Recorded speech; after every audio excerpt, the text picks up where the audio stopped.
So today we are going to discuss a very important topic also in menstrual cycle. What is it? It is uterine changes. Uterine changes. अब हमने देखना है कि uterus में क्या क्या changes हो रहे हैं एट द सेम टाइम जब आपके ओवरी में चेंजेस हो रहे हैं। तो यूट्रस में चेंजेस क्या क्या होते हैं, तो यूट्रस में जो फेजेस आती हैं उनके बारे में डिस्कस करते हैं। तो यूट्रस में सबसे पहले कौन सी फेज आती है? सबसे पहले bleeding phase. Bleeding phase clear है? Bleeding phase normally 1 to 7 days का माना जाता है ये टाइम पीरियड, और जो ड्यूरेशन ऑफ ब्लीडिंग होती है वो mostly 3 to 5 days in most women में देखी जाती है, और वैसे 2 to 7 डेज देखी जाती है। तो कहने का सिंपल सा मतलब ये है हमारा कि ब्लीडिंग वाली जो फेज़ है वो हमारी क्या होती है, 1 to 7 डेज़ की होती है। कितने डेज़ की होती है? 1 to 7 डेज़ की होती है। उसमें मोस्टली 3 to 5 और 2 to 7 डेज़ तक हमको ब्लीडिंग फेज़ देखने को मिलता है। अब ये होता क्या है, थोड़ा इसके बारे में और डिस्कस कर लेते हैं। ब्लीडिंग फेज़ को ही आप मेंस्ट्रुअल पीरियड भी बोलते हैं, मेंस्ट्रुअल पीरियड। और second one is third one name is catamenia. Catamenia के नाम से भी आप ब्लीडिंग फेज को जानते हैं। Menstrual period, menses, catamenia, bleeding phase, तो सारे क्या हैं, एक जैसे हैं। फर्स्ट 1 to 7 डेज में हमारा ब्लीडिंग फेज को हमने लिया है। अब ये देखते हैं कि ब्लीडिंग फेज आखिर हुई क्यों। ठीक है, वैसे जिन्होंने प्लेसेंटा वाला चैप्टर पढ़ रखा है तो उनको तो कोई दिक्कत होगी नहीं इसमें, उनको पता है कि कैसे ब्लीडिंग फेज होने वाली है। क्लियर है? तो सबसे पहले हमने पढ़ा था जो कार्पस ल्यूटियम है वो 10 to 12 डेज तक सर्वाइव करता है। क्लियर है? और हमने ये पढ़ा था ओवुलेशन के 15 डेज पे तो ये बनेगा, तो 15 से 12 तक कितना आता है, 26 से 28। अब 26 से 28 डे पे जैसे ही कार्पल ल्यूटियम डीजनरेट होने लगता है तो वैसे ही क्या हो जाता है, दो चीज़ों का अमाउंट कम होने लग जाता है। मतलब 28 डेज आते आते कार्पस ल्यूटियम बिल्कुल एंड हो जाता है, और कार्पस ल्यूटियम के कम होने से दो चीज़ें कम हो जाती हैं। क्या? एक तो कम हो जाता है प्रोजेस्टेरॉन, एक हो जाता है क्या, एस्ट्रोजन। क्लियर हो गया? एस्ट्रोजन और प्रोजेस्टेरॉन कार्पस ल्यूटियम के डैमेज होने की वजह से कम हो गए। अब हमने पढ़ा था प्रोजेस्टेरॉन और एस्ट्रोजन का काम क्या था। इनके प्रोजेस्टेरॉन का काम था ब्लड सप्लाई करना, और जो भी इंडोमेट्रियम की जो सेल्स थी, इंडोमेट्रियम की जो सेल्स थी उनको क्या करना, प्रोजेस्टेरॉन क्या कर रहा था, नंबर ऑफ सेल्स कौन बढ़ा रहा था, एस्ट्रोजन। और प्रोजेस्टेरॉन क्या कर रहा था, साइज को इंक्रीज कर रहा था। तो अब जब यहाँ पे प्रोजेस्टेरॉन और एस्ट्रोजन ही नहीं है तो क्या कंडीशन देखने को मिलती है एंडोमेट्रियम में फर्स्ट 7 डेज में। जैसे ही अगर फर्टिलाइजेशन नहीं होता तो कार्पस ल्यूटियम डैमेज हो जाता है। कार्पस ल्यूटियम डैमेज होने से ये दोनों चीज़ें कम हो जाती हैं। जैसे जैसे ये कम होती रहती हैं फर्स्ट 7 डेज में, वैसे वैसे क्या होने लग जाता है, क्या होगा, वैसो कंस्ट्रक्शन होगा। हमने पढ़ा था प्रोजेस्टेरॉन का काम वेसल्स को ओपन रखने का होता है, तो वैसो कंस्ट्रक्शन होता है। वैसो कंस्ट्रक्शन होगा तो क्या होगा, वहाँ पे ब्लीडिंग कम होगी, मतलब ब्लड का अमाउंट कम पहुंचेगा एंडोमेट्रियम की लेयर पे, ब्लड कम हो जाएगा। ब्लड कम हो जाएगा तो ऑक्सीजन का अमाउंट कम हो जाएगा। अगर ऑक्सीजन कम हो गया तो क्या कम होगा, क्या होगा, हाइपोक्सिया होगा। अब अगर कहीं पे भी हाइपोक्सिया होता है तो वहाँ पे हमने पढ़ा है क्या होते हैं, इस्चीमिया होता है। इस्चीमिया या कह सकते हैं आप नेक्रोसिस।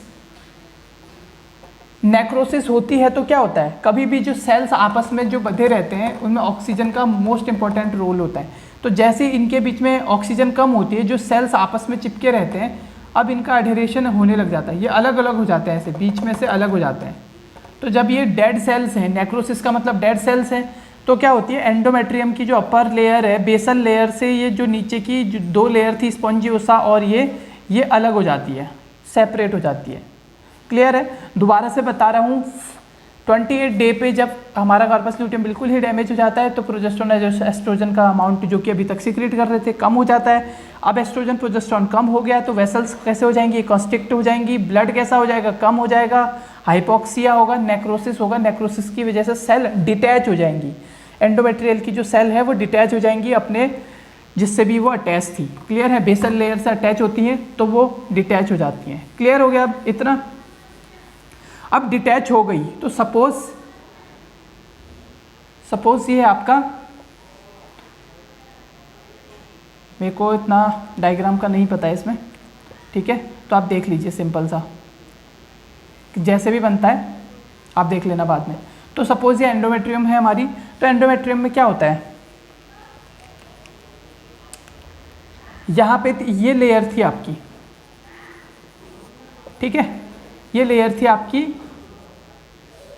अब क्या होता है, ये लेयर क्या होती है, यहाँ से डिटैच हो जाती है। सपोज यहाँ से डिटैच हो गई और ये सारी की सारी लेयर कहाँ पे आ गई, बीच में, ये आ गई बीच में, ऐसे अडहेर हो गई, डिटैच होके यहाँ पे आ गई।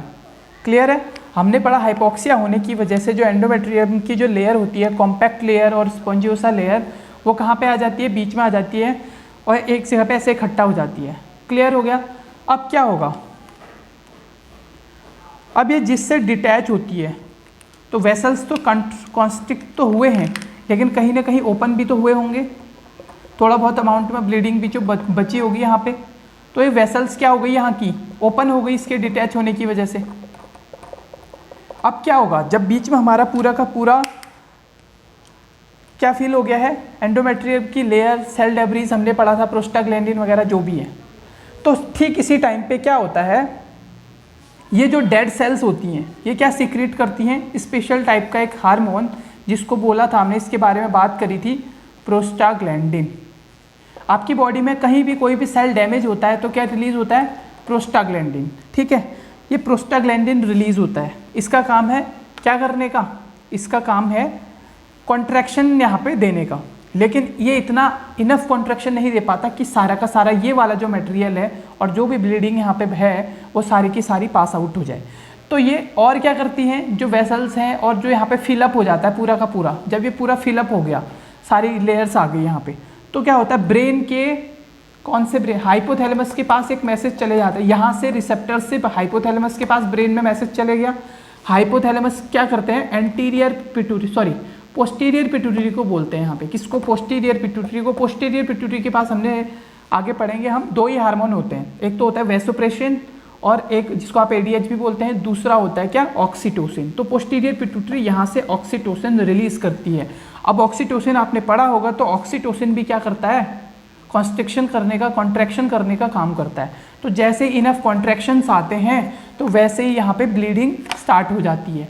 मैं फिर से बोल रहा हूँ, मैंने सबसे पहले बोला प्रोजेस्टेरॉन और एस्ट्रोजन के कम होने की वजह से क्या होता है, ये लेयर यहाँ से डिटैच हो जाती है, वेसल्स कंस्ट्रिक्ट हो जाते हैं, तो यहाँ पे डिटैच हो जाती है लेयर और बीच में यूट्रस में फिल हो जाती है। ठीक है, और यहाँ पे ब्लीडिंग भी होने, कुछ ब्लीड भी इकट्ठा होता है। तो यहाँ पे सेल जो एंडोमेट्रियम के टिश्यूज़ हैं, ब्लड है, माइक्रो ऑर्गेनिज्म है और प्रोस्टाग्लैंडिन जो रिलीज हो रहा है, वो सब कुछ यहाँ पे होता है। क्लियर है, तो उसकी वजह से क्या होगा, प्रोस्टाग्लैंडिन और जो एस्ट्रोजन हैं वो क्या करते हैं, कॉन्ट्रैक्शन प्रोवाइड करते हैं। कॉन्ट्रैक्शन से क्या होगा, जो भी ये अंदर का मटेरियल है वो क्या हो जाएगा, ब्लीडिंग फेज के थ्रू बॉडी से बाहर हो जाएगा। तो ये था हमारा पहला ब्लीडिंग फेज।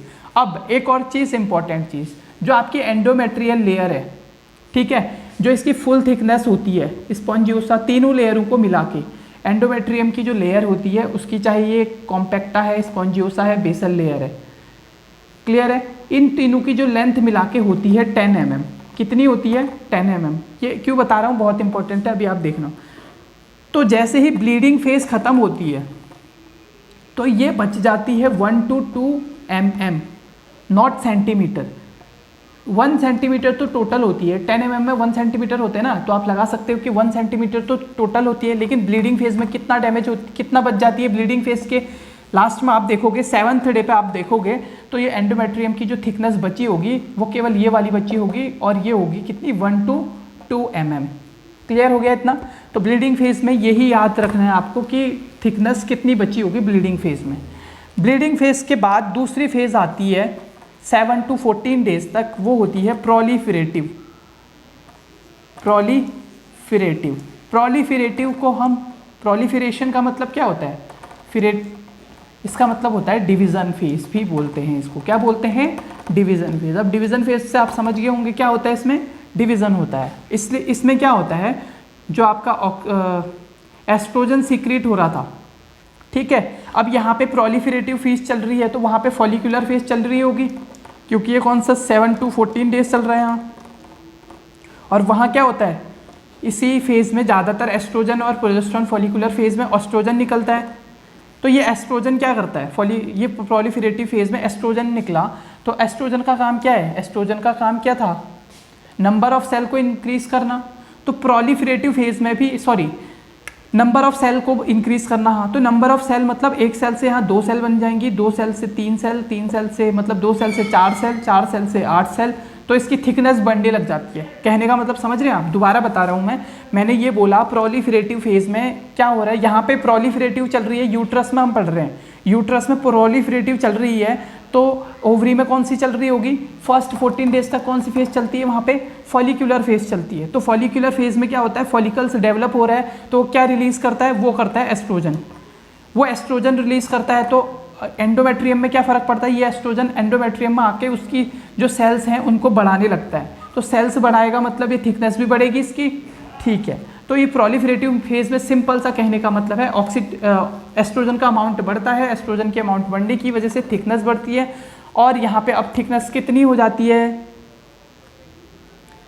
इस फेज में 3 to 4 mm हो जाती है थिकनेस। प्रोलिफरेटिव फेज में कितनी होती है, 3 to 4 mm, प्रोलिफरेटिव के लास्ट में। क्लियर हो गया, ये था हमारा क्या, प्रोलिफरेटिव फेज। अब तीसरी फेज आती है हमारी, लास्ट फेज आती है सिक्रेटरी फेज। सिक्रेटरी या इसे प्रीपरेटरी भी बोलते हैं। प्रीपरेटरी क्यों बोलते हैं, प्रीपरेटरी फेज, सिक्रेटरी फेज क्यों बोलते हैं। अब बहुत सारे लोग ये सोचते हैं सिक्रेटरी का मतलब यहाँ पे ब्लीडिंग होती है, कभी भी नहीं। थर्ड फेज में कभी भी ब्लीडिंग नहीं होती है। अब मैं 14 से लेकर 28 डेज पे कौन सा ब्लीड होगा, नहीं होगा ना, यहाँ पे तो ओवुलेशन होगा। तो ओवुलेशन में सिक्रेटरी क्यों कह रहे हैं, क्योंकि यहाँ पे कार्पस ल्यूटियम अब क्या सीक्रेट करने लग जाता है, कार्पस ल्यूटियम बन गया 15 डे पे, 15 से 28 डेज तक होगी, ठीक है। तो कार्पस ल्यूटियम क्या सीक्रेट करने लग गया, प्रोजेस्टेरोन। अब ये प्रोजेस्टेरोन क्या करेगा, अभी तक हाइपरप्लेसिया हो रहा था, क्या हो रहा था, हाइपरप्लेसिया, अब क्या होने लगेगा, हाइपरट्रॉफी। हाइपरट्रॉफी का मतलब अब यहाँ पे साइज भी, जैसे इसने सेल बढ़ा दी थी, अब ये सेल का साइज बढ़ा देगा। क्लियर है, प्रोजेस्टेरोन का काम है सेल का साइज बढ़ा देना। तो हमारा कार्पस ल्यूटियम यहाँ पे प्रोजेस्टेरोन सीक्रेट करता है, इसीलिए इसको क्या बोलते हैं, सीक्रेटरी फेज। अब प्रीपरेटरी फेज क्यों बोलते हैं, प्रीपरेटरी फेज इसलिए बोलते हैं क्योंकि यहाँ पे अब प्रिपरेशन भी होने लग जाती है। अगर फर्टिलाइजेशन हुआ, मतलब इतना ये प्रिपेयर कर रहा है एंडोमेट्रियम को, तो इसको इसीलिए प्रीपरेटरी फेज भी बोलते हैं। अगर सपोज यहाँ पे प्रिपरेशन फर्टिलाइजेशन के लिए भी होती है, अगर फर्टिलाइजेशन हुआ तो उसके क्या होगा, कार्पस ल्यूटियम डैमेज नहीं होगी 28 डेज बाद भी, तो इसीलिए इसको प्रीपरेटरी फेज या सीक्रेटरी फेज बोला जाता है, क्योंकि कार्पस ल्यूटियम इसमें प्रोजेस्टेरोन का अमाउंट बहुत ज़्यादा कर देता है। तो यहाँ पे क्या होगा, हाइपरट्रॉफी हो जाएगी। अब हाइपरट्रॉफी हो जाएगी, इतनी ज़्यादा हो जाएगी कि जो एक आइडियल लेंथ है एंडोमेट्रियम की, आइडियल जो थिकनेस है, आइडियल थिकनेस है, वो यहाँ पे अचीव कर लेगी एंडोमेट्रियम। कितनी होती है, हमने बोला था 8 to 10 mm तक यहाँ पे फुल अचीव कर लेती है। क्या कर लेती है, सीक्रेटरी फेज में अचीव कर लेती है अपनी पूरी की पूरी लेंथ को। क्लियर हो गया इतना। तो हम अभी अब डिस्कस कर लेते हैं पूरी की पूरी यहाँ पे यूट्रस फेज, यूट्राइन में चेंजेस होना, ओवरी में चेंजेस होना, ओवरी में और यूट्रस में। तो ओवरी में हमने पढ़ा था FPO एक्सिस पढ़ा था, मैं बार बार HPO एक्सिस, हाइपोथैलेमस, पिट्यूटरी और ओवरी का काम था मेन। तो सबसे पहले हाइपोथैलेमस क्या करता है, एंटीरियर पिट्यूटरी के पास जाता है। एंटीरियर पिट्यूटरी को कैसे एक्टिवेट करता है, GnRH सीक्रेट करके। हाइपोथैलेमस GnRH सीक्रेट करके एंटीरियर पिट्यूटरी को सीक्रेट करेगा, स्टिमुलेट करेगा। एंटीरियर पिट्यूटरी यहाँ से 2 हार्मोन भेजेगी, कौन से, FSH और LH, ठीक है। अब ओवरी क्या करती है, ओवरी एस्ट्रोजन का सीक्रेशन करती है। जब कब करेगी, जब FSH पहुंचेगा वहाँ पे। तो ठीक है, ओवरी में क्या हो रहा था, फटाफट एक बार देख लेते हैं। FSH के आने से, FSH और LH के आने से, LH कम है FSH ज़्यादा है, आने से क्या हो रहा था, फॉलिकल्स बन रहे थे, फॉलिकल्स बन रहे थे, मिच्योर हो रहे थे। फॉलिकल्स मिच्योर हुए और फॉलिकल क्या हो गया, ओवम रिलीज हो गया या oocyte रिलीज हो गया। क्या रिलीज हो गया, oocyte रिलीज हो गया। और क्या बच गया, ग्राफियन फॉलिकल्स। ये तो था हमारा फॉलिकुलर फेज, जिसमें फॉलिकल डेवलप हो रहे थे और क्या बन रहा था, ग्राफियन फॉलिकल के टुकड़े बच रहे थे, हमारे फ्रेगमेंट्स बच रहे थे हमारे पास में। क्लियर हो गया? ओके, तो फॉलिकुलर फेज में ये था हमारा। दूसरी फेज कौन सी थी ओवरी में? दूसरी फेज थी, पहला हमारा फॉलिकुलर फेज लिख देता हूँ यहाँ पे। फॉलिकुलर फेज में क्या हो रहा था, oocyte से रिलीज हो रहा था, मतलब हम ये बोल सकते हैं ओवुलेशन हो रहा था। तो ओवुलेशन तक का फेज फॉलिकुलर होता है। ओवुलेशन कराने के लिए कौन सा फेज होता है? ओवुलेशन के जस्ट बाद स्टार्ट हो जाता है ल्यूटियल फेज। ठीक है, तो ये होता है फर्स्ट 7 डेज तक, दूसरा ये होता है 7 से लेके कितने डेज तक, सॉरी ये होता है 1 to 14 डेज तक, फर्स्ट हाफ बोलते हैं ना इसको, और ये 14 से लेके 28 डेज तक। क्लियर हो गया? ल्यूटियल फेज में हमने बोला था कार्पस ल्यूटियम सीक्रेट करने लग जाता है और कार्पस ल्यूटियम तैयार होता है। अगर फर्टिलाइजेशन नहीं हुआ तो किस में चेंज होता है? पहले होता है मेस्टुरेलिस में, मेस्टुरेलिस में चेंज हुआ, मेस्टुरेलिस से किस में चेंज हुआ? एल्बिकन्स में, और 26 से 28 डेज पे डीजनरेट हो गया। अगर वही फर्टिलाइजेशन होता है तो कार्पस ल्यूटियम वेरम में चेंज होता है और ये 3 मंथ तक रहता है। और क्या सीक्रेट करेगा? प्रोजेस्टेरॉन और एस्ट्रोजन सीक्रेट करता रहेगा। तो ये तो था हमारा ओवरी वाला फेज। अब यूट्रस में हमने क्या बोला? पहला बोला हमने कौन सी फेज बोली थी? सबसे फर्स्ट बोली थी हमने ब्लीडिंग फेज, जिसको कितने दिन तक का बोला हमने? 7 डेज तक का। कुछ नहीं होता है इसमें ब्लीडिंग, मतलब वहाँ पे प्रोजेस्टेरॉन की कमी। अब 28 डेज पे क्या हुआ था? लास्ट साइकिल में 28 डेज पे कार्पस ल्यूटियम डीजनरेट हो गया होगा, तो इसके डीजनरेट होने की वजह से O2 सप्लाई कम हो गई या ब्लड कम हो गया, सिंपल सी बात है। तो इनकी वजह से नेक्रोसिस हो गया वहाँ पे। नेक्रोसिस होने की वजह से एंडोमेट्रियम की जो लेयर है वो डिटैच हो गई थी। तो ये डिटैच होने की वजह से फिर वहाँ पे क्या हुआ? प्रोस्टाग्लैंडिन सीक्रेट हुआ, ऑक्सीटोसिन आ गया। इन दोनों की वजह से ब्लीडिंग फेज हो गई हमारी, ब्लीड हो गया। और इसमें हम मेन चीज़ थिकनेस पड़ी थी हमने, तो इसके डिटैच होने के बाद हम पढ़ते हैं 1 to 2 mm। बहुत बच्चे इसको सेंटीमीटर लिख देते हैं, 2 सेंटीमीटर तो थिकनेस ही नहीं होती है एंडोमेट्रियम की, तो आप कैसे लिख सकते हो? क्लियर हो गया? तो ब्लीडिंग फेज के बाद आता है आपका प्रोलिफरेटिव फेज। प्रोलिफरेशन का मतलब मैंने बताया था क्या होता है? डिवीजन होता है। तो यहाँ पे क्या होता है, जो यहाँ पे प्रोलिफरेटिव फेज कौन सी चल रही होती है? 7 से लेके 14 दिन तक। तो 7 से लेके 14 दिन तक यहाँ पे फॉलिकुलर फेज ही चल रही है। तो फॉलिकुलर फेज में हमने पढ़ा था क्या होता है? एस्ट्रोजन का सिक्रीशन होता है, एस्ट्रोजन का सिक्रीशन होता है। तो एस्ट्रोजन क्या करता है? हाइपरप्लेशिया करता है, सेल्स का नंबर बढ़ा देता है। तो सेल्स वहाँ ज़्यादा हो जाएंगी तो थिकनेस बढ़ जाएगी, और थिकनेस कितनी हो जाती है? 3 to 4 mm। लास्ट आती है सिक्रेटरी फेज। सिक्रेटरी फेज में हमने सिंपल सा बोला सिक्रीशंस करने लग जाता है कार्पस ल्यूटियम। कौन सी वाली फेज होती है? 14 से लेकर 28 डेज पे। अब यहाँ पे कार्पस ल्यूटियम बन गया था यहाँ पे, तो कार्पस ल्यूटियम के बनने से क्या होगा? वहाँ पे क्या होगा? प्रोजेस्टेरॉन ज़्यादा सीक्रेट होगा, तो प्रोजेस्टेरॉन हाइपरट्रॉफी कर देता है। तो हाइपरट्रॉफी कर देगा तो अब जो अपनी एंडोमेट्रियम है वो फुल अपनी लेंथ अचीव कर लेगी। ठीक है, और फिर सेक्रेटरी फेज के बाद कितना अचीव कर लेगी? 8 to 10 mm या 1 सेंटीमीटर तक अचीव कर लेगी। तो it's all about this uterine changes. Clear हो गया? तो यहाँ पे हमारा एंड होता है टॉपिक मेंस्ट्रुअल साइकिल। बहुत ही छोटा टॉपिक है और बहुत ही इंटरेस्ट से आप लोग इसको ऐसे याद करें जैसे परमानेंट हो जाएगा। क्लियर है? 2-3 बार इसकी प्रैक्टिस करें, आराम से हो जाएगा। क्लियर? ठीक है, क्लास डिसमिस।